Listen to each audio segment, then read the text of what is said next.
Voilà mes amis, après quelques nombreux jours d'interruption qui étaient nécessaires pour qu'on puisse retrouver nos forces et surtout notre tête qui était partie je ne sais où tellement elle était fatiguée. On reprend notre Chavruta avec David, cette Chavruta qui est tellement attendue. J'avais encore un cours hier et où les gens eux-mêmes m'ont demandé alors quand c'est que ça reprend les cours avec David, quand c'est que ça reprend les cours avec David. Je crois que ça devient le cours le plus recherché aujourd'hui sur mon site. Et grâce à Dieu, on reprend, et on reprend pour une longue année, et pour plus encore, je l'espère.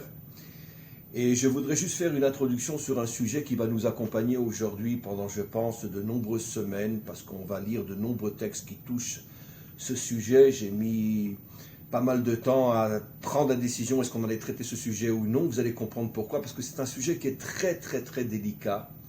En ce sens que vraiment je prie le maître du monde qu'il n'y ait pas de mauvaise compréhension de ce qui va être dit, parce qu'on va parler aussi de la conversion dans ces textes-là, et je pense que vous savez tous et toutes que je suis plus ou moins impliqué dans la conversion ici en Israël. Je ne convertis personne, mais par l'intermédiaire du site, énormément de non-juifs écoutent les cours et décident de se convertir, et donc, d'une certaine manière, je suis impliqué dans la conversion déjà aujourd'hui de dizaines de non-juifs qui vivent ici en Israël, qui se sont convertis, donc qui sont juifs, qui sont en vérité des âmes perdues, qui sont revenus à la maison.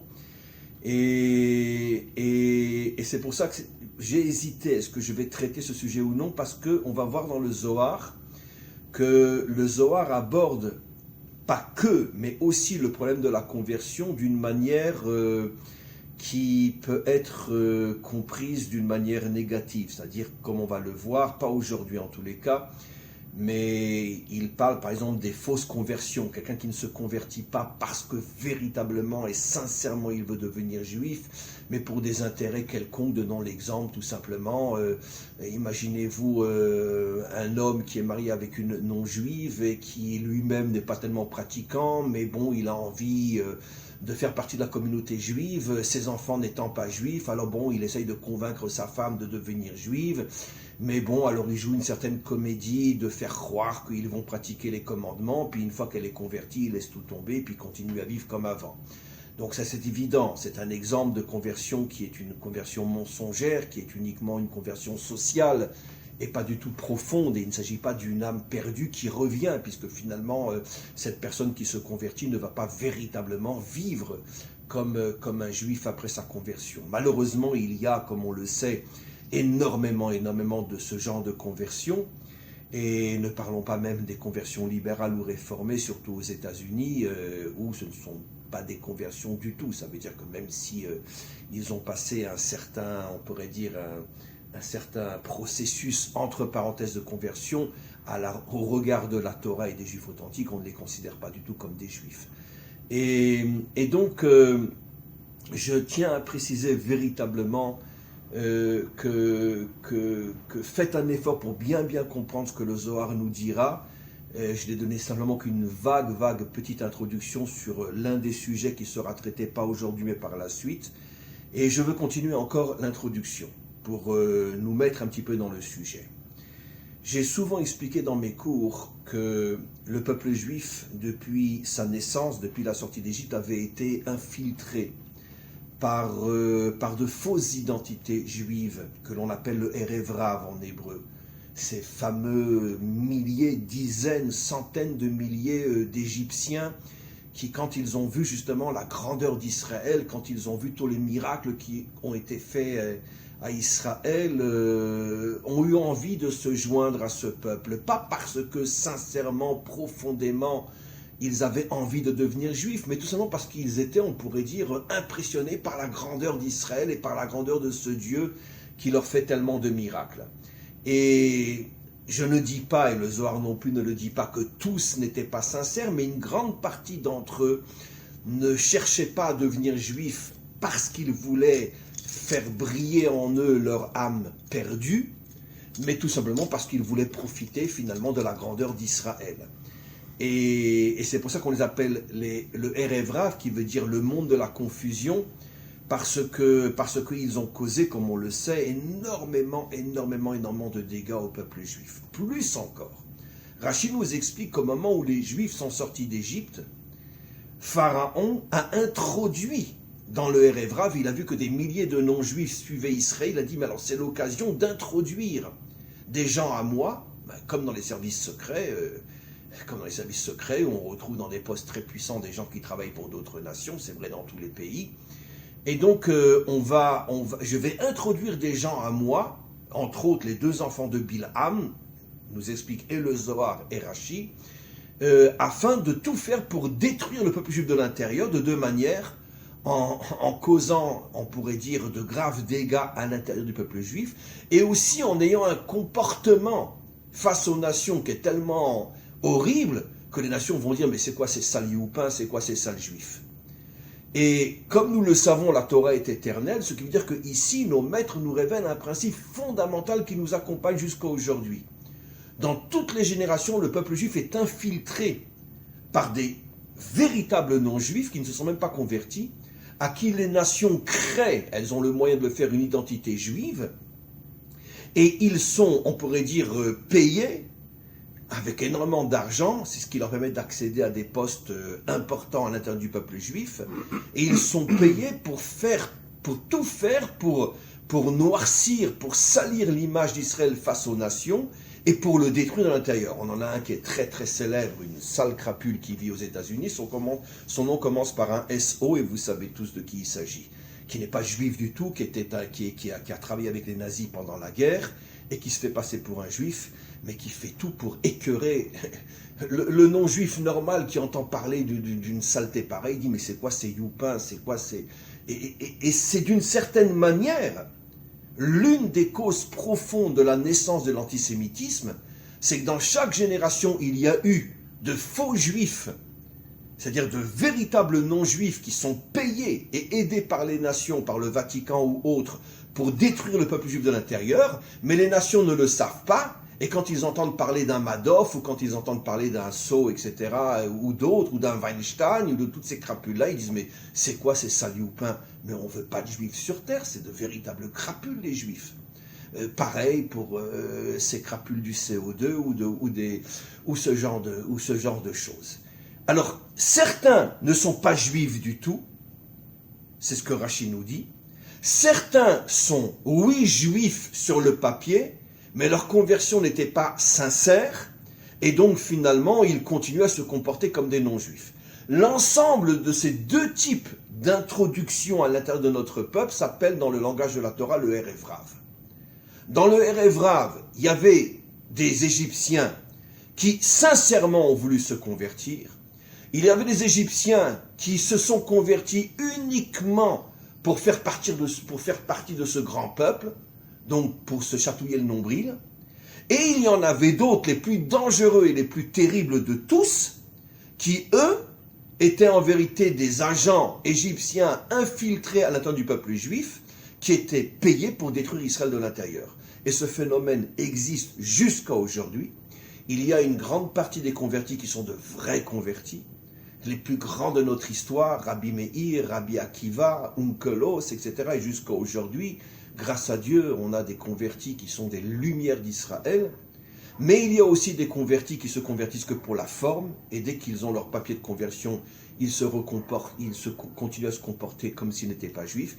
Mais le pire de tous, ce sont les infiltrés par les nations qui sont là dans le but de nous détruire de l'intérieur. C'est ça donc le Erev Rav, ou les faux convertis, ou les non-juifs qui se font passer pour des juifs à l'intérieur de notre peuple. Alors, juste encore une petite introduction, parce que c'est nécessaire pour que vous compreniez par la suite tous les cours qui vont suivre.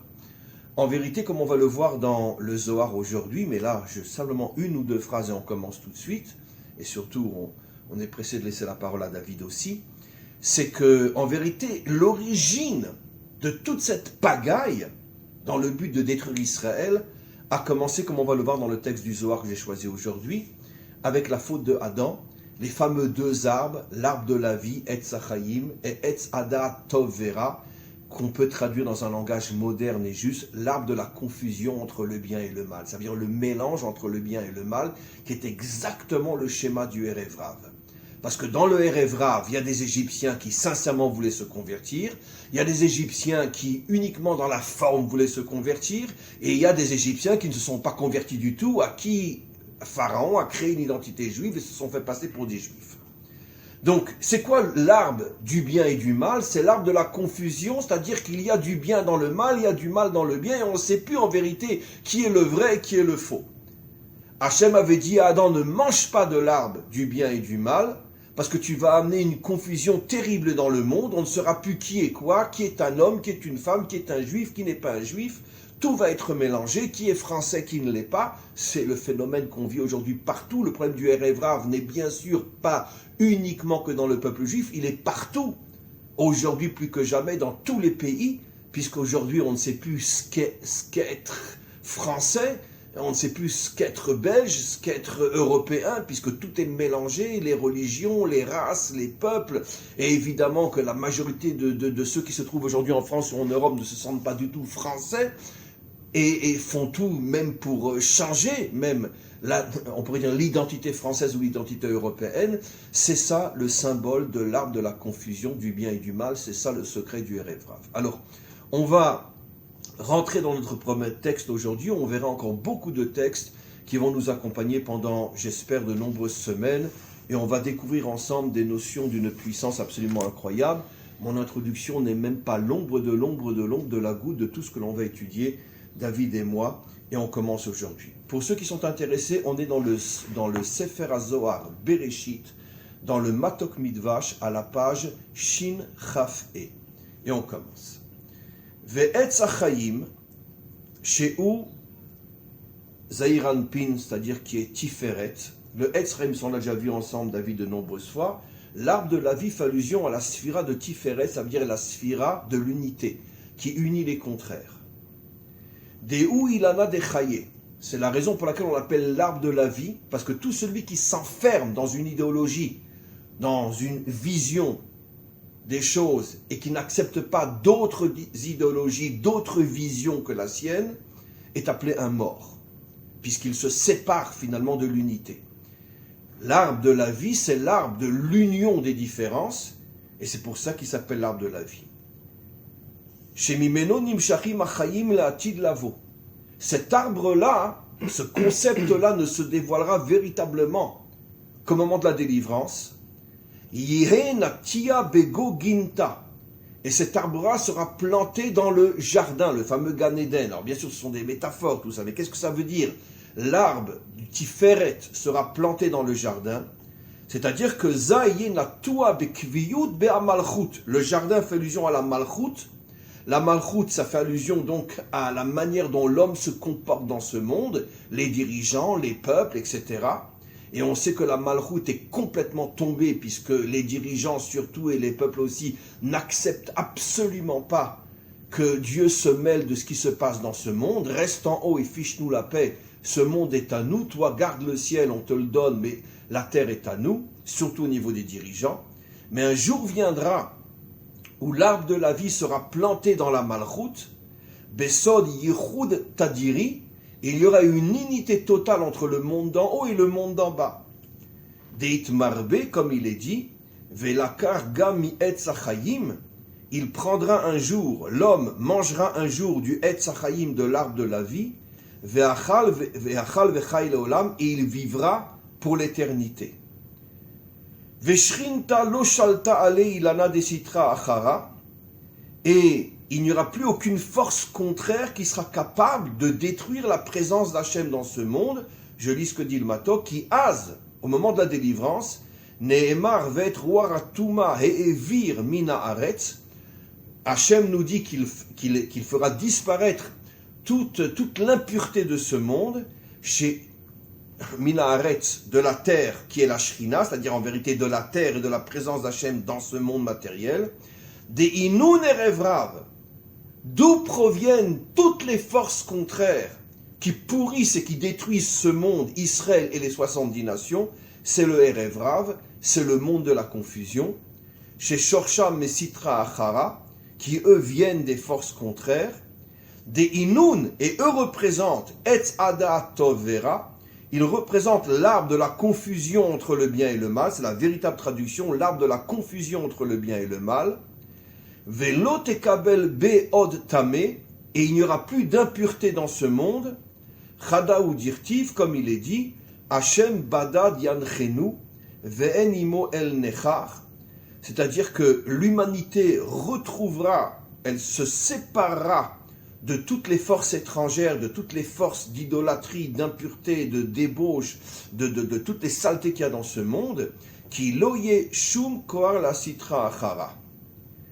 Juste encore une phrase et tout de suite, on va rentrer dans la discussion qui est l'essentiel du cours entre David et moi.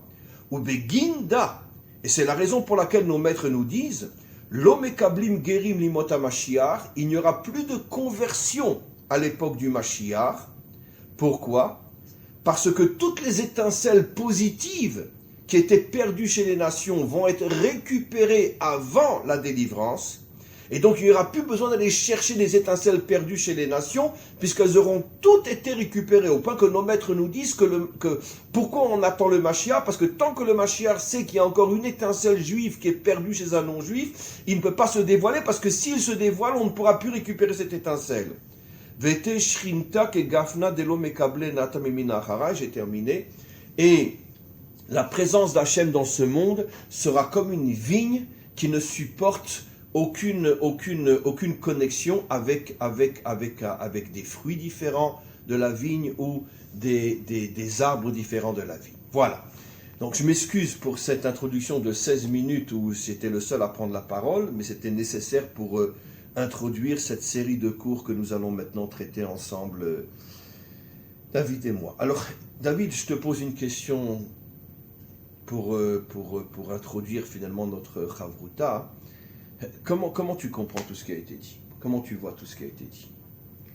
Et je tiens à te préciser, David, qu'on verra par la suite des choses encore beaucoup plus bouleversantes, que le Zohar explique que toutes les catastrophes de ce monde proviennent du Erev Rav. C'est la source première et unique de tout ce qui va mal dans ce monde, la confusion entre le bien et le mal, qui représente chez nous tous ces faux juifs ou tous ces infiltrés qui font tout pour nous détruire, et pareil dans le monde, pas que chez nous. Alors comment tu vois ça ? Je pense qu'il y a déjà quelque chose qu'il faut clarifier, puisqu'on dit une phrase qui est très choquante apparemment, c'est Dala Mekablin Gerin Matamashiach, on ne va pas recevoir de conversion. Il n'y a plus de conversion à l'époque messianique. Dès que Mashiach vient, c'est fini la conversion. Je pense qu'il faut expliquer un point essentiel dans la compréhension de la Torah et du judaïsme. C'est à la base, aujourd'hui ce n'est plus le cas, mais à la base, le judaïsme n'est pas une religion. Ça veut dire quoi ? C'est pour ça que mieux vaut ne pas dire le mot judaïsme. Parce que chaque fois qu'on dit judaïsme, j'entends christianisme. C'est vrai. Tellement c'est proche. La Torah n'est pas une religion. La Torah n'a jamais parlé de religion. La Torah, elle a parlé d'un peuple. C'est-à-dire, elle a utilisé le mot Am Israël. Béné Israël, les fils de Jacob, les fils de Yaakov. C'est-à-dire que c'est une lignée, c'est-à-dire une ethnie presque. C'est-à-dire, j'appartiens à une famille. Ce qui est l'absolu contraire d'une religion. Ce qui est l'absolu contraire d'une religion. Une religion se répand partout dans le monde. Alors, on va expliquer la différence. Je peux être africain catholique, je peux être chinois catholique, je peux être même arabe catholique. On va expliquer la différence. C'est quoi la différence fondamentale entre un peuple et une religion ? La différence fondamentale, elle est au niveau de l'identité. Un peuple, c'est identitaire. C'est-à-dire que je nais comme ça, c'est ma nature. Je suis juif, je suis né d'une mère juive. C'est d'ailleurs pour ça que la Shulchan Arour te dit que si par exemple tu te convertis à l'islam ou tu te convertis au christianisme, Chas v'Shalom, si tu es juif au départ, et que tu veux te reconvertir à la Torah, tu veux redevenir juif, tu n'as pas besoin de refaire une conversion. Parce qu'en vérité, ça vaut rien. Pourquoi ? Parce que conversion à une autre religion ne vaut rien. On va expliquer. Pourquoi ? Parce qu'en fait, l'islam et le christianisme ne sont pas des identités réelles. Ce ne sont pas des identités de naissance. Je ne nais pas musulman, je ne nais pas chrétien, je le deviens. C'est une construction sociale. C'est-à-dire religieuse, sociale, religieuse, c'est pareil. C'est-à-dire, en un clin d'œil, je dis, j'appartiens maintenant à cette construction sociale qui s'appelle, ce groupe social qui s'appelle les chrétiens. En un clin d'œil, j'appartiens à ce groupe social qui s'appelle les musulmans. Et le problème, c'est quoi? En France aujourd'hui, des milliers de Oui, Français bien se sûr. convertissent à Mais ça l'islam. dépend pas de la nationalité, ça dépend pas de l'identité. Je peux être français, Et qui est mon musulman. identité, et musulman. Je peux être australien et musulman. Je peux être chinois, chrétien. D'ailleurs, le premier qui a voulu détruire la Torah en créant le consistoire, c'était Napoléon. Je suis français de confession israélite. Oui, ça, on arrive à ça. Donc, ce que je veux expliquer par là, c'est que il y a d'ailleurs même des Arabes chrétiens, puisqu'il faut dissocier arabe, qui est Bien l'identité, la En nationalité, Israël, et le il y en a musulman. des milliers. Les musulmans et arabes, ce n'est pas pareil. Musulman, c'est la religion, et arabe, c'est l'identité. Donc en fait, arabe, c'est la réelle identité. Donc prenons un exemple dans la nature. Il y a des identités. Il y a, dans les animaux, tu as le lion, l'âne, le cheval. Ils naissent comme ça. Et le lion ne peut pas devenir un âne. Voilà, le lion ne peut pas devenir un âne. Maintenant, imaginons que tous ces animaux, on leur met un masque d'ours. Et ils commencent tous à mettre un masque d'ours. Est-ce que ça va changer leur identité réelle? Non, pas du tout. Maintenant, ils ont construit un groupe social qui est le masque d'ours. Et donc, en une seconde, je mets un masque d'ours, donc n'importe qui peut appartenir à cette construction sociale. Je suis né français, de famille, admettons, très française. Maintenant, je dis je suis musulman. Non, tu portes un masque, tu n'es pas musulman. Donc, en fait, on comprend de là que la religion est une invention. C'est une invention de l'homme. C'est pas une identité réelle que Dieu a créée. Dieu a créé des identités qu'il appelle Am, que ce soit le peuple juif ou Shivim Amim, les 70 peuples, les 70 nations. C'est-à-dire qu'en fait, Dieu a créé... Il y a 71 identités dans 71 identités dans ce monde, grosso modo. Et après, l'homme a construit des groupes sociaux pour essayer de mélanger. Donc, quelque part, la religion est le premier élément qui a amené à mélanger les peuples. Donc tu es en train de dire, David, que finalement, la véritable définition de l'arbre de la confusion entre le bien et le mal, c'est la religion. Bah, bien sûr. Bien sûr. La religion est venue et a dit, toi tu es chinois, toi tu es français, on peut être ensemble, on appartient maintenant à un même groupe social. Mais on voit que ça marche pas au final, parce que l'identité revient toujours au galop. Regardez par exemple les musulmans, qui sont apparemment un seul et même groupe, au final ils se haïssent entre eux. Regardez les sunnites, les chiites, comment ils se haïssent encore plus que les juifs. Regardez les Émirats Arabes Unis s'unissent à Israël aujourd'hui, parce qu'ils haïssent encore plus l'Iran, donc les... Donc il y a une division entre eux qui en vérité vient de la division entre les identités, parce que c'est pas les mêmes peuples. Les uns c'est les Perses, les autres c'est les Arabes. Donc c'est pas les mêmes peuples. Même parmi les Arabes eux-mêmes, tu as l'Arabie Saoudite, les Émirats, c'est pas la Syrie ou c'est pas l'Irak. Exactement. Donc ils se croient un grâce à la religion, mais en vérité l'histoire nous montre qu'ils se détestent plus entre eux qu'ils nous détestent nous-mêmes. Il n'y a que l'identité qui unit véritablement. Bravo. Une religion ne peut pas unir. L'identité peut unir. Or, Dieu n'a jamais parlé de religion à proprement parler, c'est-à-dire de construction sociale. Dieu il a créé des identités et l'identité qu'il a choisie parmi tous les peuples, le peuple qu'il a choisi parmi tous les peuples, c'est le peuple juif pour le représenter dans le monde. C'est-à-dire qu'en fait quoi ? Le peuple juif de nature... Il n'a pas choisi une spiritualité juive, il a choisi une nation. Une nation juive qui de nature donc a les capacités spirituelles pour dévoiler ce message. Donc c'est pour ça, David, qu'un vrai non-juif ne peut pas se convertir. C'est pour ça que je vais arriver à ce sujet. Ne peut se convertir qu'une âme juive perdue qui revient à la maison. Je vais arriver à ce sujet. À partir du moment où on a compris ce principe, que les juifs sont un peuple, sont un groupe identitaire, avant d'être spirituel, c'est d'abord identitaire. C'est pour ça que d'ailleurs la terre d'Israël est si importante, puisque si on était une religion, alors la religion par définition est antinationale. J'ai pas besoin d'avoir une terre pour pratiquer ma religion. Parce que malheureusement beaucoup de juifs, même très religieux, continuent Exactement, à même penser dans notre et peuple, vivre jusqu'à aujourd'hui. Même dans notre peuple, il y a beaucoup de gens qui croient encore que le judaïsme est une religion, et donc on peut le vivre n'importe où. Or, la Torah n'a parlé que... J'oserais presque dire que la majorité des juifs pensent encore aujourd'hui que le Malheureusement, judaïsme est une parce que religion. ça fait 2000 ans qu'on s'est séparé de notre terre, et à partir du moment où on s'est séparé de notre terre, alors on a eu un aspect de religion, c'est-à-dire on a commencé à pratiquer que le côté spirituel de la Torah. On a oublié, c'est-à-dire en fait 75% le côté terrestre de la Torah, c'est-à-dire les lois commerciales, les lois d'agriculture, les lois liées à la terre, les lois du peuple, les lois du Beth Amikdash, Les lois etc. politiques, Les lois sociales, politiques, militaires, etc. militaires. Comme on n'était plus sur notre terre pendant 2000 ans, alors on a pratiqué que 15-20% de la Torah qui se résume à des activités entièrement spirituelles. prier, étudier, etc. Donc on a eu un aspect de religion et nous-mêmes on est tombé dans ça après 2000 ans en croyant qu'au final c'est ça l'identité, notre essence, c'est notre côté spirituel et notre côté religieux, ce qui est totalement faux. L'essence de la Torah c'est l'ech lecha D'ailleurs, haaretz. David, c'est ce qu'on peut voir clairement. Tu demandes à un juif très pratiquant à Paris ou à New York, peu importe, pourquoi tu ne montes pas en Israël? Il va te répondre, mais attends, ici j'ai tout ce dont j'ai besoin pour vivre comme un juif. Bien De sûr. bonnes écoles, une bonne synagogue, de bons maîtres. Qu'est-ce que j'ai besoin de vivre en Israël? Il est même pas en train de se rendre compte qu'il est en train de falsifier toute la Torah. Bien sûr. C'est le début de la falsification de la Torah, c'est ça. Donc, pourquoi? Parce que la première prophétie que Dieu il a fait à Abraham, c'est pas c'est l'ech lecha haaretz, va vers la terre. Va vers Pourquoi? la terre. Ve'eseotra les goy, gadol, je ferai de toi Il une lui a grande pas dit, il lui a même pas dit nation. va vers moi. Hmm. Il lui a pas dit viens vers moi, Va vers la terre. qui est le langage de la religion. Il a dit va vers toi en allant vers la terre. Ça veut dire découvre ta véritable identité grâce au fait que tu vivras sur ta terre. Et il a dit surtout il a employé le mot nation, goy. Goy en vérité ça veut pas dire non juif, ça veut dire nation en hébreu. Absolument. Donc il a employé le mot nation. Tout le projet du judaïsme, de la Torah, c'est de transformer l'identité juive en une nation sur sa terre. À partir du moment où on a compris ce Alors principe, la dimension spirituelle de la Torah, comment tu la greffes à la notion c'est très simple. d'identité? C'est comme le corps et l'âme. Bien sûr. Le corps, c'est le réceptacle de l'âme.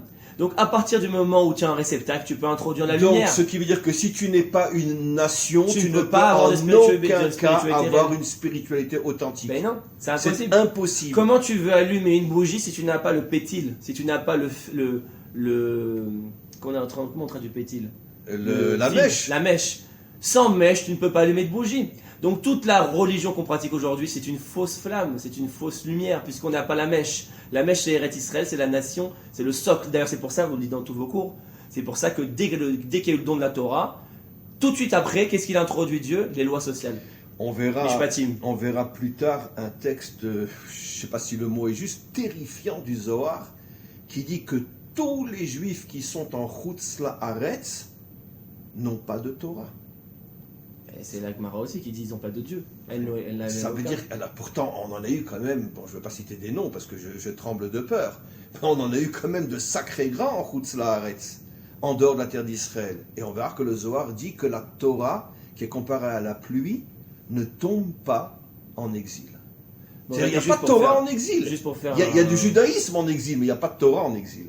Il n'y a pas de Torah, mais juste pour faire par rapport à ce sujet, parce que c'est un sujet en soi en vérité ça, comment les tzadikim, ils ont eu une Torah en Chutz etc. Juste pour, après je reviens au sujet de la conversion, juste pour répondre à ça, je pense qu'il y a un élément de réponse fondamental que le Harizal ramène dans Shar HaGilulim, et je pense que c'est relié à ça, c'est qu'il nous dit dans Shar HaGilulim que quand Adam Arishon, avant qu'il faute, il contenait toutes les âmes, c'était une âme klalite. Or, juste avant qu'il faute, il y a une toute petite partie d'âmes qui venaient du Olam HaAtzilut, qui se sont séparés, ils avaient une telle iratrette, ils avaient une telle La crainte de la Yechida faute. qui est Oui. partie au moment de la faute. Il y avait une petite partie d'âmes qui se sont séparées juste avant qu'ils fautent, et donc n'ont jamais été touchés par la faute, et leur âme n'a jamais été touchée par la faute. Et peut-être que les très grandes tzadikim de Chutz La'aretz ont Voilà, cette partie et d'âme. c'est ce que je voulais ramener, cette idée-là, c'est que Mais d'un autre côté, type je Moshe Rabbeinu, rajouterais, par exemple, à la différence du Baal Shem Tov, qui lui a voulu monter en Israël, le Gaon de Vilna, c'est-à-dire les deux grandes tendances d'Israël, les Litaïm et les Chassidim, les deux grands maîtres de ces deux grandes tendances ashkénazes, les deux sont arrivés jusqu'à Istanbul, ils ne sont pas arrivés à traverser la mer parce qu'on ne les a pas laissés, mais en tout cas, ils voulaient arriver en Eretz Israël, donc perdre toute leur grandeur, toute leur renommée, tout ce qu'ils avaient, ils étaient prêts à venir vivre comme des pauvres en Israël. Donc eux ont montré l'exemple, et donc ça prouve, et je confirme ce que tu dis, que eux-mêmes, là où ils étaient, avaient cette âme qui est au-dessus de la faute. Mais par contre, j'insiste et je dis que durant toute l'histoire, même un grand, entre parenthèses, Rav, qui ne parle pas de venir en Israël, n'est pas un Rav authentique. C'est impossible. Non, mais je voulais juste finir sur l'idée, c'est que le tzaddik et séparé de la faute, c'est pas n'importe qui. C'est des types Moshe Rabbeinu. Moshe Rabbeinu, c'est une âme spéciale. Quand il descend, il n'a pas travaillé pour être tzaddik. On dit Vaterehu Otokitov. Dès le berceau, on voyait la Shrina qui sortait. Et il refusait de téter les Il seins avait des cette filles de âme-là. Pharaon. Il avait cette âme qui était déjà Et Complètement. toute sa vie, c'était de vouloir rentrer en Israël. Mais là, Donc oui, ça va de mais pair, là, ça va ensemble. Dieu lui dit, tu ne rentreras pas. Et on verra un texte, Comme David, pour qui dire- parle de ça. Pourquoi comme il n'est pour pas dire quelque rentré? chose. C'est à cause de sa faute d'avoir converti le Erev Rav. Oui, mais en vérité, en vérité, dès sa naissance, il n'était pas destiné à rentrer Ouais. en Eretz Israël. Parce qu'en vérité, Dieu est en train de dire que celui qui est entièrement séparé de la faute ne peut pas rentrer en Eretz Israël. On verra justement des textes qui nous montrent que toute la Géoula dépend du fait que Moshe Rabbeinu revient dans chaque génération pour faire le tikkun du Erev Mais Rav. en roule.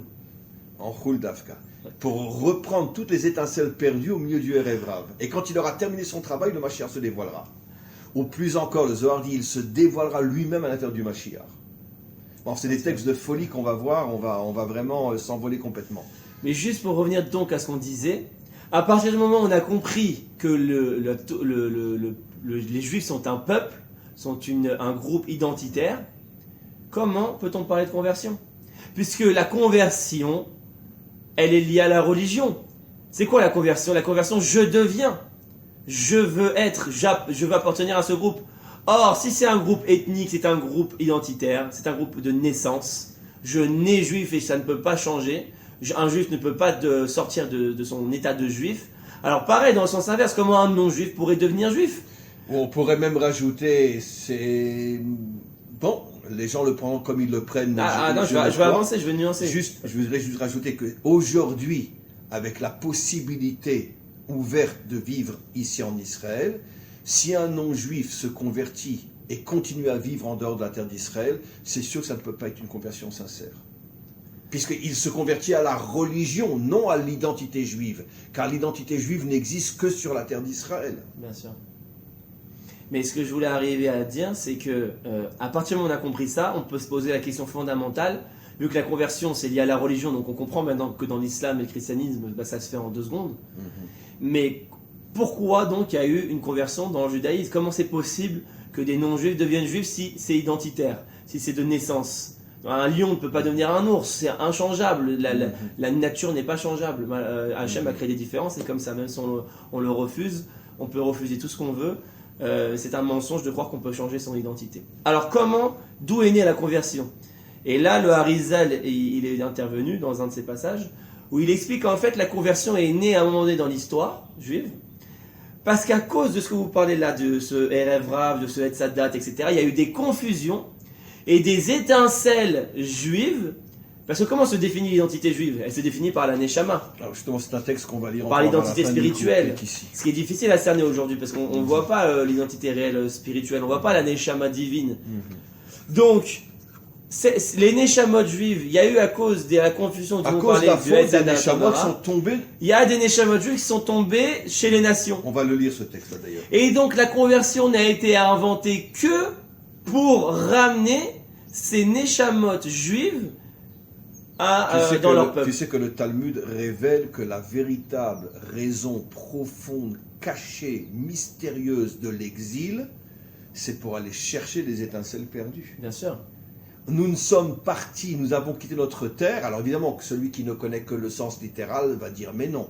Mais le Talmud, pas moi, le Talmud dit que la véritable et profonde raison pour laquelle les Juifs se sont éparpillés aux 4 coins de la terre, c'est pour aller récupérer les étincelles perdues et les ramener après avec eux en Israël. Donc, maintenant qu'on a compris ça, on comprend maintenant pourquoi la conversion, elle est si difficile dans la Torah. Pourquoi ça prend 7 ans? Pourquoi il faut qu'il n'y ait aucune raison extérieure qui ait influencé le choix de la conversion? Il ne faut pas que ce soit par amour. Si j'ai ma femme qui est juive, donc je veux me convertir pour ma femme, ça ne marche pas. Aux yeux Ça de la marchera malheureusement peut-être, mais c'est pas une vraie conversion. Aux yeux de la halakha pure. Après, il y a des voilà, dans la vie, on fait toujours des nuances. Bon, bien qu'il y a des tas de couples où l'un se convertit et devient une conversion extrêmement Oui, bien sûr, sincère. bien sûr, On bien en sûr. connaît des couples Mais on comme parle ça. de la halakha pure à Oui. la base. Normalement, on doit accepter une conversion qui vient de nulle part. C'est-à-dire, il faut que ça vienne de la personne elle-même, ni par amour, ni pour raison économique, ni pour faire partie d'un grand peuple. Regardez à l'époque de David et de Shlomo, on interdisait aussi la conversion. Pourquoi? Parce que Parce qu'on avait peur que la conversion se fasse par crainte, nous dit la Gemara. Par crainte ou à l'époque, par crainte à l'époque du roi David, ou par l'envie de faire partie de ce grand peuple à l'époque du roi Salomon. Oui, mais Donc les deux avaient interdit d'ailleurs, les conversions. quand on est arrivé en Eretz Israël à l'époque, il y avait les 7 peuples. La Torah nous dit tu devais chasser les 7 peuples. La seule condition qui faisait que tu pouvais les accepter à vivre parmi toi, c'est qu'ils faisaient teshuva. Alors Rashi pose la question, qu'est-ce que ça veut dire faire teshuva? Ça veut dire qu'ils se convertissent? La Gemara répond, non, on ne peut pas accepter qu'ils se convertissent parce que ça peut se faire pas crainte. Vu que maintenant le peuple juif est puissant, ils ont peur de mourir et ils veulent se convertir. Donc on n'acceptait pas la teshuva au sens propre du terme par la conversion. Non, il fallait qu'ils deviennent gertoshav, c'est-à-dire D'ailleurs, pour confirmer ça, à l'inverse, l'une des 3 raisons uniquement pour lesquelles un juif doit se laisser tuer plutôt que d'accepter, c'est si on lui dit convertis-toi ou je te tue. Mieux vaut mourir que de se convertir. Pourquoi? Parce que mieux vaut mourir vrai que vivre faux. Puisque la conversion est forcément un mensonge. Parce que tu peux pas, si tu es juif, tu peux pas devenir catholique, c'est impossible. Et la preuve, c'est que si je veux redevenir juif, j'ai pas besoin de me reconvertir. Donc ça veut dire que j'ai toujours été juif. Même si j'ai porté un masque rouge maintenant, j'ai dit j'appartiens à un comité des masques rouges, j'enlève le masque et c'est tout. Je suis moi-même. Donc maintenant qu'on a compris ça, on comprend maintenant le secret de la conversion. La conversion est si difficile, 7 ans, etc. Pourquoi? Pour prouver qu'en vérité, tu es une neshama juive à l'intérieur. Parce que tu ne reviens pas en arrière, tu ne te désespères pas. Un non-juif qui n'a pas la neshama juive, ça ne va pas venir de lui-même. C'est incroyable, David. Juste avant le cours, je discutais au téléphone avec un élève à moi qui vit en Israël, qui est en plein processus de conversion, et qui n'est pas encore juif, visiblement, et il me racontait tous les obstacles qui se dressent sur son chemin. Et lui-même me dit, mais je sais, Rav, que ces obstacles-là sont là pour m'aider à me prouver à moi-même, je suis un vrai juif, et je ne reviendrai pas en arrière. Il vient à Tania d'ailleurs, il se convertit avec le Rav Nakash. Donc en fait, le converti, une fois qu'il a réussi, que c'est venu de lui-même, qu'il a ressenti ça que de nulle part, il a 12 ans, 15 ans, d'un seul coup il se pose des questions, et sa neshama commence à se révéler. Et en fait, c'est sa neshama juive qui commence à se révéler, et il y a le processus de conversion pour le ramener à son peuple. Et c'est pour ça qu'une fois qu'il a fait sa conversion, il est juif à part entière. C'est pas maintenant Parce qu'en fait, il a toujours été juif. Voilà, c'est pour ça que la Torah te dit c'est interdit de lui rappeler qu'il est converti. Ou c'est interdit de lui dire t'as vu d'où tu viens. Non, ça y est, il est juif autant que toi. C'est juste qu'il y a eu un tikkun à un moment donné. Mais maintenant qu'il est, c'est comme s'il avait toujours été juif. La neshama juive, elle a toujours été présente. Donc, identitairement parlant, il a toujours fait partie de ce peuple. Et il fait partie autant de ce peuple que toi. C'est pour ça que tu le dois le respect autant que ton propre frère juif. Comme si c'était un juif normal. Et il n'y a aucun doute là-dessus.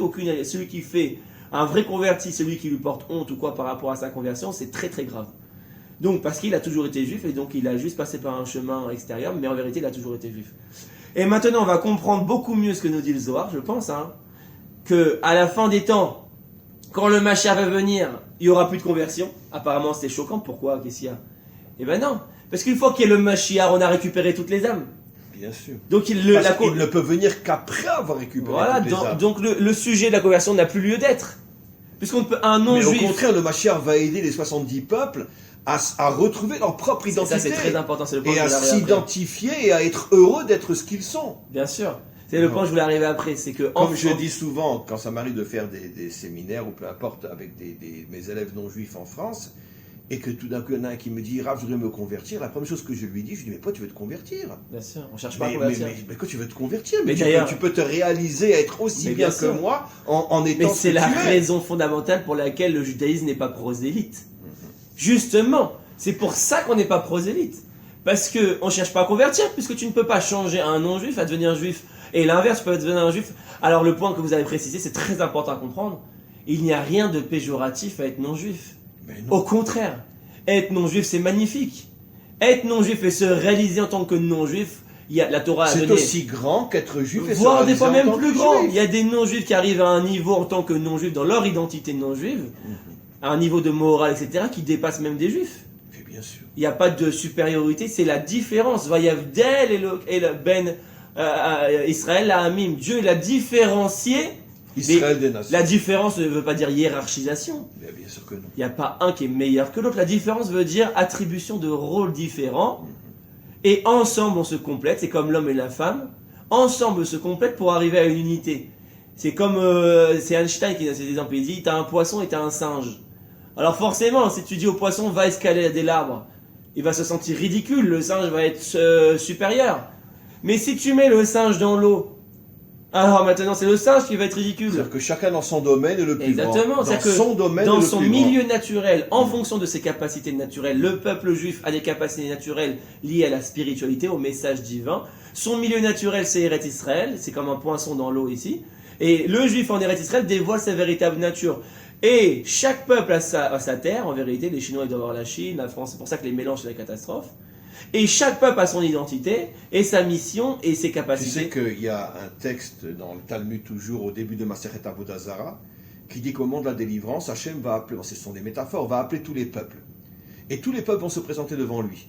La première phrase qu'Hachem leur dira, il leur dira, vous venez devant moi mélanger. D'accord? Démélangez-vous. Que chacun retrouve son peuple d'origine. Je veux les Français français, les Belges belges, les Chinois chinois. Donc on voit qu'il y a déjà 2000 ans, nos maîtres avaient prévu, c'est une véritable prophétie, qu'au moment de la délivrance, il n'y aura plus un seul peuple qui ne sera pas complètement mélangé dans la confusion totale. Au point que la première phrase qu'Hachem leur dit, d'abord faites le tri. Je veux de vrais Français, je veux de vrais Belges, je veux de vrais Suisses. Et après, je commence à parler avec vous. Donc en fait, c'est quoi la force du mal, comme il dit le Etzadat Overa, le Erev Rav, le fait de la confusion, en fait, c'est venu d'où politiquement parlant? Le multiculturalisme, le vivre ensemble, le droit du sol. Le droit du sol est une pure invention, c'est une catastrophe. Bon, moi j'irai un peu plus loin, je dirais qu'en vérité, il y a un complot qui se grève derrière. Non, mais ça veut dire ces principes politiques. D'annuler les identités nationales pour transformer les gens en esclaves. Mais ces principes politiques, comment ils sont arrivés par des principes politiques qui aujourd'hui sont reconnus et légitimes aux yeux de tous, même dans la majorité du peuple juif, alors qu'en vérité, c'est la plus grande des catastrophes, c'est la force de la Sitra Achara. Le droit du sol, qu'est-ce que c'est le droit du sol? Le droit du sol, c'est comme je suis né sur une terre, j'obtiens la citoyenneté. C'est-à-dire que ça ne dépend pas maintenant de mon identité réelle. Mon appartenance nationale n'est pas en fonction de mon identité réelle. Elle est en fonction de où j'habite physiquement. C'est-à-dire que si je nais en France, et que par exemple à la base j'étais arabe, donc je viens d'Arabie, et que maintenant mes parents sont venus s'installer en France et que moi je nais en France, j'obtiens la nationalité française. Et bien ça c'est le principe le plus mensonger. Puisqu'en vérité, c'est ça le principe fondateur qui a créé le mélange des peuples. Je dirais presque dire que la nationalité dans le monde occidental est comme la religion. Exactement. Elle n'a rien à voir avec l'identité. Un ami me disait ça, il me disait faut différencier la citoyenneté de la nationalité. Aujourd'hui, on a confondu les deux. La citoyenneté, c'est un bout de papier. Tu obtiens un bout de papier. La nationalité, c'est identitaire, c'est dans l'âme. Si je viens d'arriver en France, comment je peux avoir l'identité française si je ne connais rien et je n'ai aucun vécu d'identité française? D'ailleurs, en Israël, on a le même problème. En Israël, la nationalité n'est pas définie selon l'identité juive. Mais évidemment, en Israël, tu peux être musulman israélien et catholique israélien. Donc en vérité, évidemment. la société israélienne est basée sur les mêmes sur principes. Le monde occidental, évidemment. Compliqué. Alors, les premières personnes qui vont venir vont dire que c'est un discours raciste. Parce que ça base... Mais non, au contraire, c'est pour le bien des gens. Parce que tant que les gens ne sont pas accrochés à leur identité, c'est la première phrase qu'Hachem dit à Abraham, Lech lecha, va vers toi, sache qui tu es. Il faut expliquer pourquoi c'est pas une vision raciste de dire que quelqu'un est défini en fonction... c'est une vision d'amour incroyable. Mais aujourd'hui dans la société occidentale... Je veux que tu saches qui tu es en étant dans l'endroit qui correspond à ton identité. Mais dans la société occidentale, on a eu un problème avec la définition de l'identité par le sang, pas par la terre, etc. C'est quoi? C'est que malheureusement, depuis l'histoire humaine, il y a eu une erreur fondamentale quand on a vécu dans les différences comme ça, c'est la hiérarchisation. Mais bien sûr, mais c'est eux qui ont créé le problème. En disant les blancs sont mieux que les noirs. Chez nous aussi. Comment? Le peuple élu... Non, le peuple élu, c'est une invention des Grecs. Mais ça veut dire chez nous aussi, on a eu ces juifs-là qui ont fait croire qu'on était au-dessus, qu'on était meilleurs. Comme tu le sais, il n'est marqué nulle part dans toute la Bible qu'Israël est le peuple élu. Il est marqué c'est le peuple choisi. Et comme je l'ai souvent expliqué, si je choisis d'être avocat, c'est pas pour autant que je suis mieux qu'un médecin. Si mon voisin choisit d'être médecin, moi je choisis d'être avocat, chacun est dans son domaine. Il n'y en a pas un qui est mieux que l'autre. On a besoin d'avocat, on a besoin de médecin. Mais malheureusement, la différence... Les Grecs ont traduit pour nous humilier et nous détruire de l'intérieur, ils ont traduit le mot livror par élection. Et malheureusement, des tas de juifs, qui eux ne connaissaient pas l'hébreu, quand ils ont lu la Bible traduite, ils ont lu on est le peuple élu. Ils ne se rendent pas compte que ce sont en vérité, et ce sont eux pour nous détruire et nous dénigrer. Ils ont fait croire que dans notre Bible, c'était marqué qu'on était le peuple élu. Alors c'est marqué nulle part. C'est eux qui l'ont inventé pour nous détruire l'intérieur, tout ce qu'ils font jusqu'à aujourd'hui. Mais malheureusement, depuis le début de l'humanité, on n'a pas trouvé le juste milieu. Ça veut dire qu'on a fait deux erreurs fondamentales. Soit, quand on a vécu dans la différence, c'est dans l'extrême et on a hiérarchisé les différences. Mais c'est ça et le c'est fond du problème. Ou alors, chacun se croit le meilleur. Ou alors maintenant, dans le monde moderne, comme on a vécu des traumatismes par rapport à la hiérarchisation avec le nazisme. Alors maintenant, on veut tout égaliser. Maintenant, on veut tout égaliser, on veut effacer les différences. Exactement. On ne veut plus de différence. On veut rendre l'homme homme, femme, femme, homme, parce que l'homme a toujours frappé la femme, a toujours dominé la femme, a toujours soumis la femme. Il n'a pas su respecter sa femme. Donc la femme maintenant a dit ça y est, stop, on en a marre. Plus de différence, on veut homme-femme égaliser tout le monde. Et donc, en vérité, c'est aussi une extrême, on amène une autre, toujours. Le juste milieu, le émettre en vérité, c'est toujours le juste milieu, c'est-à-dire savoir accepter la différence. Je ne suis pas comme toi, tu n'es pas comme moi, au niveau naturel des choses, mais on se respecte l'un l'autre et on s'unit l'un l'autre, on s'uniformise pas, on s'unit l'un l'autre. Dans notre différence, on se respecte, il n'y a pas un qui est meilleur que l'autre, chacun a son rôle, et tous ensemble, on est le même. C'est ça le monde de la délivrance, c'est l'unité entre toutes les différences. Et l'erreur fondamentale du monde d'aujourd'hui, c'est qu'à cause du traumatisme des hiérarchisations, on veut tout effacer. Mais bien sûr. On veut plus de différence. Et donc on veut rendre tous les peuples pareils, on veut rendre tout le monde pareil, mais en vérité c'est peut-être compréhensible. Puisqu'il y a eu tellement de traumatisme par rapport à la hiérarchisation, on dit on en a marre.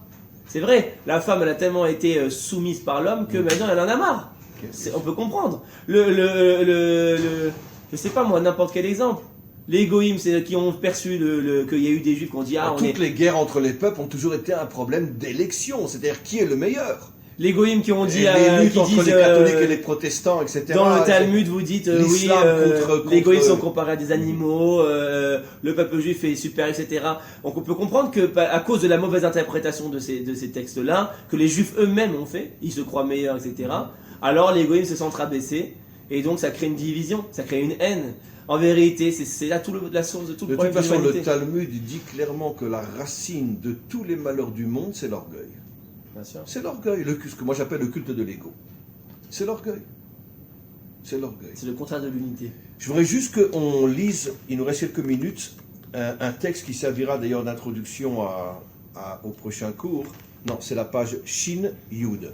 Et juste regarder pour quelque chose de beau avant qu'on ne fasse ça. C'est que j'ai Erev Rav, donc qui est ce inyan de confusion.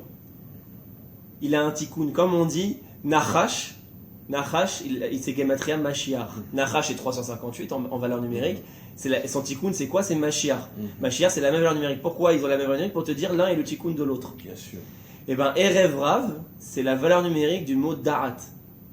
474. C'est pour ça que l'arbre s'appelle Etz Hadaat Tovera, Erev Rav. Pourquoi? Justement.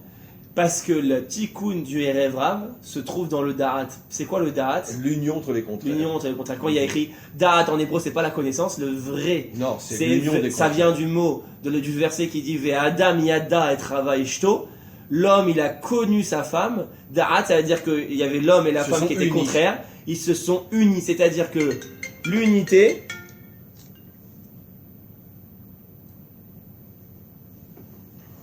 C'est-à-dire que le Da'at, qui est la source donc de l'unité des contraires, c'est le tikkun du Erev Rav. Bien sûr. Alors on va juste commencer la lecture de ce texte-là, on ne pourra pas le lire entièrement parce qu'il est un petit peu tard pour moi, mais on va juste commencer pour confirmer des notions qu'on a parlé aujourd'hui. Page Shin Yud. Kedela Vin Ma'amar Rabba, une introduction sur les textes qui vont suivre, qui seront d'ailleurs les prochains textes que l'on va lire. Nagdim Sod Be'inyan Agerim. Je veux révéler un secret concernant les conversions. Ki lo kol haneshamot shel agerim shavot. On ne peut pas dire que tous les convertis sont au même niveau. Ki yesh gerim anikraim geret tzedek. Il y a d'abord les convertis qu'on appelle en hébreu geret tzedek, ça veut dire mot à mot la conversion juste, justifiée, authentique. Et qui sont-ils, ces convertis authentiques? Regarde ce qu'il dit. Exactement ce qu'on a expliqué. She'em ayu neshamot Israël. Au départ, c'était des âmes juives. Va'al yedei shechatu bechataim gdolim. Mais par le fait que le âme Israël a fait de grandes fautes, comme on le voit dans la Bible, Nidgalgela Nishmatam Begoy, leurs âmes sont tombées dans des corps non juifs. Ça veut dire que les fautes que fait le Ham Israël provoquent la chute d'âmes juives à l'intérieur du monde non juif. Le Haré Akadosh, on en a souvent parlé, David donne un exemple, c'est comme tu prends une grande muraille, un grand mur, tu le fais tomber, les pierres qui sont les plus hautes vont dégringoler le plus loin. Et de là, le Haré Akadosh explique, ce sont précisément les âmes les plus hautes qui, lorsque le peuple juif a fauté et a fait tomber les âmes d'Israël, ce sont les âmes les plus hautes qui sont tombées le plus loin. De là, on retrouve dans notre histoire que les plus grands maîtres d'Israël étaient convertis ou d'origine convertie. Ne parlons pas des constructeurs de la lignée messianique, Ruth, et toute sa descendance qui vient de la conversion de Moab.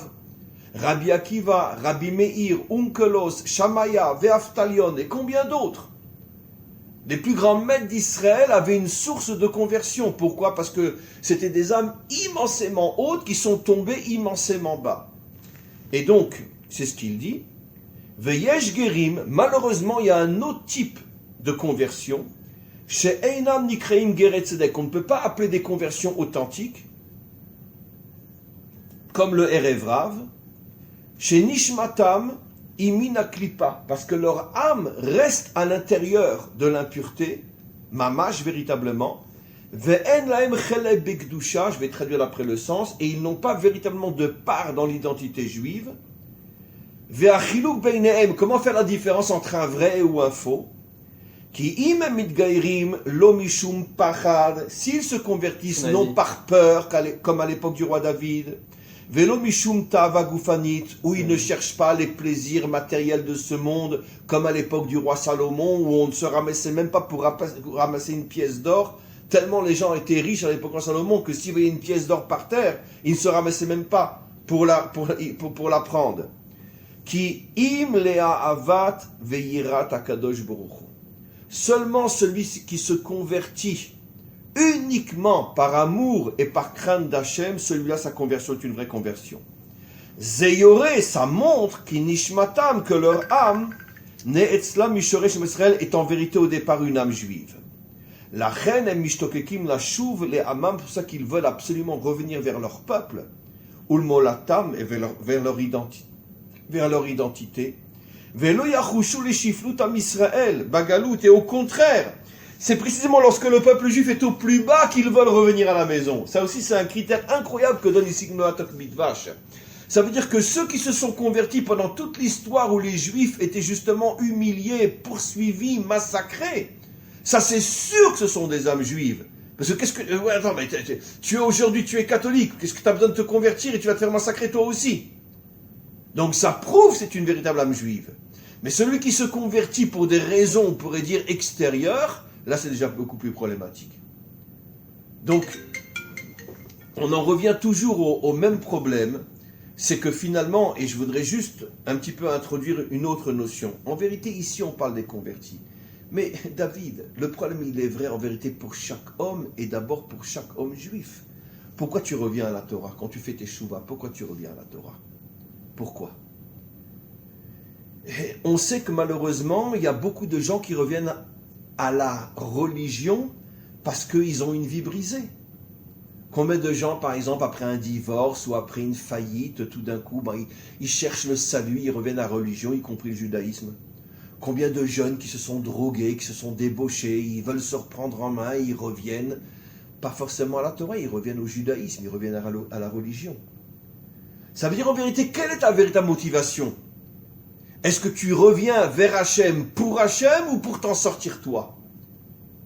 Alors je ne dis pas que tout celui qui revient pour s'en sortir, il restera coincé dans la religion. Peut-être de la religion, il passera après à la Torah. Mais en tous les cas, ce phénomène existe en vérité, pas seulement chez les convertis. Ce phénomène est un phénomène universel. Quand tu cherches Dieu, tu le cherches pour lui, pour le connaître ou pour toi? Tu cherches un sauveur ou tu cherches véritablement à te connecter au maître du monde? Qu'est-ce que tu cherches? C'est vrai que le but final, c'est ce que vous dites. Après, il y a quand même un principe dans la Masechet Sanhedrin qui dit « Mitor lo lishma ba lishma ». Ça veut dire que... Même si on commence mal, on peut arriver vers le bien. C'est encore plus fort que ça. C'est que tu ne peux arriver à l'objectif final, au lishma, que si tu commences par l'olishma. C'est pas que c'est possible. Mais à condition que ton intention soit sincère dès le départ. Parce que c'est comme il l'a Non, expliqué, mais si dès le c'est-à-dire- départ, je me convertis uniquement parce que je veux faire plaisir à mon mari qui est juif et j'en ai marre d'entendre qu'il est humilié parce qu'il a épousé une non-juive et ses enfants ne sont pas juifs. Et je dis, bon, allez, mon mari, mon chéri, mon amour, allez, bon, très bien, allez, je vais aller me convertir. Et dès le départ, les intentions ne sont pas authentiques. Donc automatiquement, mais si au départ je veux revenir vers Hachem, même si je passe par des chemins qui ne sont pas authentiques, alors là je suis d'accord avec toi que je finirai vers l'authenticité. Mais ce que je vais expliquer, c'est quoi? C'est que dans la vie, il n'y a pas de perfection. Ça veut dire, on est dans un monde où ça commence toujours par quelque part... Ça commence toujours par un intérêt. Quand je fais quelque chose, j'ai toujours un intérêt. Il ne faut pas se mentir. La perfection, du lishma, qu'on fait tout pour Dieu, que pour Dieu, etc. L'homme, il n'est pas comme ça de base dans sa nature. Quand tu fais quelque chose, c'est soit pour kavod, soit pour de l'argent, soit pour... Il y a toujours un petit intérêt qui se cache quelque part. C'est-à-dire, ce que te dit la Gemara, mitor lo lishma, c'est que ça commence toujours par là. Regarde même David Ameller, qu'il était Admoni comme Esav, il était Rouquin comme Esav. Il y avait cette nature problématique que Shmuel il avait pas cerné, le prophète Shmuel il avait pas cerné. Et au final, petit à petit en travaillant, il a su mettre cette nature qui apparemment était problématique au service. Et ça c'est encore plus beau que de dire c'est le sort de la teshuva. C'est le sort de la teshuva, c'est-à-dire au lieu de le mauvais côté et de le ramener vers le bien. Non mais ça change tout le discours. Ça veut dire au lieu de chercher à annihiler ton etc, de dire je cherche à être Jésus, je cherche à être parfait, je cherche à être un ange et je vais annihiler. Non, ne cherche pas à annihiler. Mets ta force, c'est-à-dire comme tu aimes le kavod, eh ben mets le kavod dans la Kedusha. C'est vrai, au départ, fais des conférences, soit rabbin, je sais pas, soit travaille, soit poéticien pour la Torah. Tu vas avoir du kavod dans la Torah. Alors tu vas me dire oui, c'est pas parfait, il fait ça pour le kavod, en final c'est dégueulasse, il fait ça pour le kavod. Oui, mais quelque part en commençant par là, il commence un chemin et peut-être que petit à petit du monde, il va avoir une purification de ses intentions, petit à petit au fur et à mesure qu'il va avancer, peut-être que non, peut-être qu'il va toujours finir avec ça va finir dans le mal, mais peut-être qu'il va commencer à comprendre en agissant que son kavod va s'affiner, etc. et qu'il va commencer à travailler encore mieux, et au final de sa mauvaise intention à la base est sorti le Hémet. C'est-à-dire que de l'imperfection est sorti la perfection. Pour moi, c'est l'erreur fondamentale aujourd'hui des orthodoxes et des Doré-Karta. Pourquoi ils veulent pas venir en Eretz Israël? Parce qu'ils te disent la Médina, elle est pas parfaite. Nous, on aimerait qu'elle soit lishma, on aimerait qu'elle soit... souvent, avant de naître et d'être un bel enfant, l'enfant passe par des stades dans le ventre de sa mère où il est horrible. Et c'est l'erreur fondamentale. Horrible.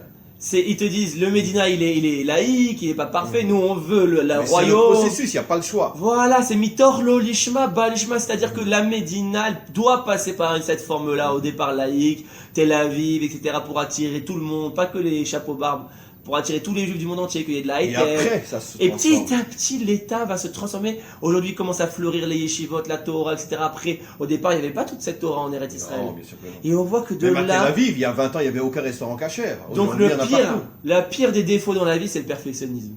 Le perfectionnisme empêche le progrès. Quand je veux faire quelque chose de parfait, eh ben je n'avance jamais. Au final, pour avancer, je dois me contenter au départ de quelque chose qui est incomplet. Et à mon avis, c'est ça le sort de la création. Quand Dieu l'a créé. Mais malgré tout, avoir en soi l'intention de chercher à s'améliorer. Petit à petit, ça peut venir au fur et à mesure. Mais par exemple, aujourd'hui, il y a plein de gens au niveau politique en Israël qui ne veulent pas devenir lishma, qui ne veulent pas que ça se transforme en royauté de Dieu, etc. Mais Dieu lui-même se charge petit à petit que ce lishma se transforme en lishma. D'ailleurs, la Neshama, elle dit pareil. La Neshama, quand Dieu lui dit descendre dans ce monde, la Neshama ne peut pas descendre dans ce monde. Bah oui. Qu'est-ce que je vais descendre dans un corps obscur, où il y a le Yetzerara, où il y a les forces humaines? Qu'est-ce que je vais me casser la tête? Alors que là-haut, j'ai le Ziv Ashrina, je suis sous l'ombre de Dieu, sous l'aile de Dieu, je profite de la lumière divine. Aujourd'hui, en haut, il n'y a aucun mal, il n'y a rien, il n'y a aucune souffrance. Elle est au top de sa vie, en haut, la Neshama. Absolument. Elle est au top, pourquoi tu veux qu'elle descende? Parce que tout le but de la création de l'homme, c'est de transformer le mal en bien. D'ailleurs, il y a un texte dans le Zohar qui dit que quand un homme, c'est une métaphore bien sûr, veut arriver dans le monde à venir, la première question qu'on lui demande, c'est dans ta vie sur terre, est-ce que tu es arrivé à transformer l'obscurité en lumière? C'est dans la Hagdama du Zohar. C'est la première question qu'on lui demande. Qu'est-ce que tu as fait pour transformer l'obscurité en lumière? Ça veut dire que c'est ça le but ultime de la création de l'homme, prendre le mal, le transformer en bien. Mais pour ça, il faut savoir accepter au départ l'imparfait. C'est pour ça qu'on est tous imparfaits, on a tous un Yetzirah, etc. Et nul n'est parfait. Non, mais c'est-à-dire, dans la religion, on a voulu annihiler l'imparfait, faire croire qu'on peut l'annihiler, et au final, ça culpabilise les gens. C'est ça le plus grand mensonge de la religion. Bien sûr. Ça culpabilise les gens, parce qu'au final, ils se disent, bah, moi, je suis pas parfait dans la vie, voilà, il y a des hauts et des bas, et quand je tombe, au final, je me sens coupable. C'est ça le vrai Yetzirah. Le Yetzirah, c'est pas la faute. Il y a un verset explicite qui dit Shiva Yipol Tzadik Vekam. Le juste n'est pas celui qui ne tombe pas. Le juste, c'est celui qui tombe 5 fois, mais qui se relève. Bah, et il est appelé juste. C'est-à-dire, quand Hachem il est venu voir Adam Arishon juste après avoir fauté, il a dit, qu'est-ce que tu as fait? Qu'est-ce qu'il a répondu à Adam Arishon? C'est pas moi, c'est ma femme. C'est la femme. S'il avait dit, c'est moi. Je suis tombé. Il n'y aurait pas eu tout était réparé. Tout était réparé tout de suite. C'est-à-dire qu'en fait, la vraie faute, c'est pas la faute. La vraie faute, c'est la culpabilité derrière qui fait que tu ne veux pas faire tes chouvas. Ou chercher un bouc émissaire. Et chercher un bouc émissaire. Et donc, au final, c'est la teshuva, le sol de la création pour réparer le monde. Absolument. Top David, on va s'arrêter là pour aujourd'hui. On reprend, si Dieu veut, la semaine prochaine. Et grâce à Dieu, merci Hachem de nous mettre en face de textes pareils qui, je pense, vont vraiment illuminer des milliers et des milliers de personnes qui vont écouter ce cours. Amen. Amen.